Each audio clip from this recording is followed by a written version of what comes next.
नमस्कार प्यारे बच्चों, आज हम कक्षा 6 चित्र बदानी 4 में हम इसका भाषांतर पढ़ेंगे। इसको हिंदी में क्या कहते हैं। सबसे पहले लिखा हुआ है अंकनी, इसको हिंदी में कहा जाता है पेंसिल।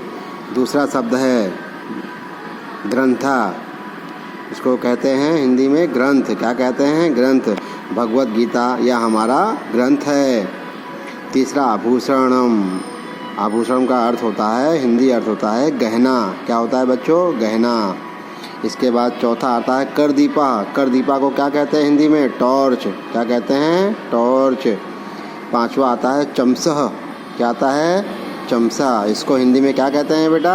चम्मच। क्या कहते हैं? चम्मच। इसके बाद ये शब्द आता है लवित्रम। क्या लिखा हुआ है बेटा? लवित्रम। इसको क्या कहा जाता है हिंदी में? हंसिया। क्या कहा जाएगा बेटा? हंसिया। इसके बाद ये लिखा हुआ है अवकरिका। अवकरिका को क्या कहते हैं? कचरा पेटी, जिसको डस्टबिन कहा जाता है। संचिका, इसको हिंदी में कहते हैं फाइल। क्या कहेंगे बेटा? फाइल कहते हैं। पिपीलिका, पिपीलिका को हिंदी में कहते हैं चीटी। क्या कहते हैं बेटा? चीटी। इसके बाद आगे है गणन यंत्रम। गणन यंत्रम को हिंदी में कहा जाता है कैलकुलेटर। क्या कहते हैं बेटा? कैलकुलेटर।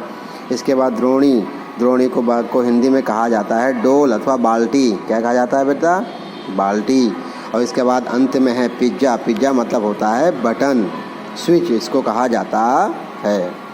ठीक है, तो आज हम सब ने पढ़ा चित्र बदानी 4, इसका हम सब ने हिंदी देखा।